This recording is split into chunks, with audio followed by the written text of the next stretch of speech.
وَكَذَّبَ بِهِ قَوْمُكَ وَهُوَ الْحَقُّ، اور اس کو جھٹلایا تمہاری قوم نے حالانکہ یہی حق ہے۔ وَكَذَّبَ بِهِ قَوْمُكَ، آپ کی قوم نے اسے جھٹلا دیا۔ بھی میں یا تو قرآن مراد ہے یا عذاب کا نازل ہونا مراد ہے۔ ایک معنی یہ ہے کہ آپ کی قوم نے قرآن کو جھٹلا دیا، اور ایک معنی یہ ہے کہ آپ کی قوم نے عذاب کے نازل ہونے کو جھٹلا دیا حالانکہ وہ حق ہے۔ قُلْ لَسْتُ عَلَيْكُمْ بِوَكِيلٍ، آپ فرما دیجئے میں تم پر وکیل نہیں ہوں، میرا کام ہدایت ہے، قلوب کی ذمہ داری مجھ پر نہیں۔ تم ایمان نہیں لاؤ گے، تم اپنا نقصان کرو گے۔ لِكُلِّ نَبَإٍ مُسْتَقَرٌّ، ہر خبر کا ایک وقت مقرر ہے، یعنی اللہ تعالیٰ نے جو خبریں دی ہیں ان کے لیے ایک وقت مقرر ہے، ان کا وقوع ٹھیک اسی وقت ہوگا۔ عذاب کی جو خبریں ہیں، عذاب اپنے وقت پر آئے گا۔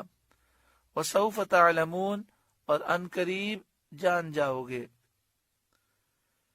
وَإِذَا رَأَيْتَ الَّذِينَ يَخُوضُونَ فِي آيَاتِنَا، اور اے سننے والے جب تو انہیں دیکھے جو ہماری آیتوں میں پڑھتے ہیں، یعنی ہماری آیتوں کا مذاق اڑاتے ہیں، تانا دیتے ہیں، فضول اور ناجائز انداز میں بحث کرتے ہیں، فَأَعْرِضْ عَنْهُمْ، تو ان سے منہ پھیر لے اور ان کے ساتھ نہ بیٹھ، حَتَّى يَخُوضُوا فِي حَدِيثٍ غَيْرِهِ، جب تک اور بات میں پڑیں، جب تک وہ ایسی بات کر رہے ہیں وہاں سے اٹھ جا۔ وَإِمَّا يُنْسِيَنَّكَ الشَّيْطَانُ فَلَا تَقْعُدْ بَعْدَ الذِّكْرَى مَعَ الْقَوْمِ الظَّالِمِينَ، اور جو کہیں تجھے شیطان بھلا دے تو یاد آنے پر ظالموں کے پاس نہ بیٹھ۔ اگر بھول سے بھی ان ظالموں کے ساتھ بیٹھ جائیں تو یاد آئے تو وہاں سے اٹھ جائیں۔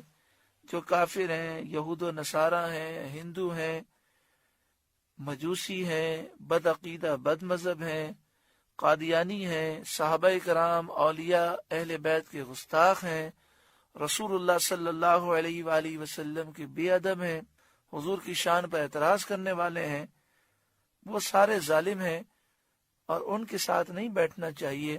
اگر بھول سے بیٹھ جائیں، یاد آئے تو اٹھ جائیں۔ وَمَا عَلَى الَّذِينَ يَتَّقُونَ مِنْ حِسَابِهِمْ مِنْ شَيْءٍ، اور پرہیزگاروں پر ان کے حساب سے کچھ نہیں، یعنی جو تانا دینے والے ہیں، مذاق اڑانے والے ہیں، اس کا گناہ انہی پر ہے، انہی سے اس کا حساب ہوگا، پرہیزگاروں پر کچھ بھی نہیں ہے۔ مسلمانوں نے کہا تھا کہ ہمیں گناہ کا اندیشہ ہے، جبکہ ہم انہیں چھوڑ دیں اور منع نہ کریں، اس پر یہ آیت نازل ہوئی۔ جب یہ فرمایا گیا کہ ایسے لوگوں سے دور ہو جاؤ، تو مسلمانوں نے کہا کہ اگر ہم دور ہو گئے تو پھر ہم انہیں منع نہیں کریں گے اور ہم گناہگار ہوں گے۔ تو فرمایا تم اپنے ایمان کی حفاظت کرو اور ان کی بکواس کے وقت ان سے دور ہو جاؤ، اور یہ جو بکواس کریں گے اس کا گناہ ان کے اوپر ہے، تم سے اس کے بارے میں حساب نہیں لیا جائے گا۔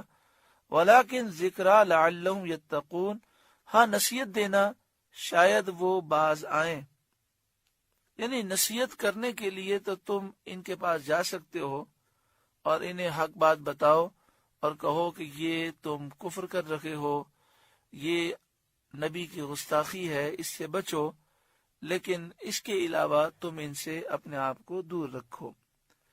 اس آیت سے معلوم ہوا کہ بے دینوں کی جس مجلس میں دین کا احترام نہ کیا جاتا ہو، مسلمانوں کو وہاں بیٹھنا جائز نہیں۔ اس سے ثابت ہو گیا کہ کفار اور بے دینوں کے جلسے جن میں وہ دین کے خلاف تقریریں کرتے ہیں، ان میں جانا، سننے کے لیے شرکت کرنا جائز نہیں،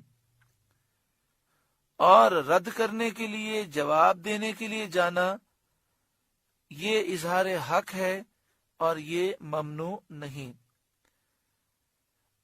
اس آیت سے معلوم ہوا کہ پند و نصیحت اور اظہار حق کے لیے ان کے پاس بیٹھنا جائز ہے۔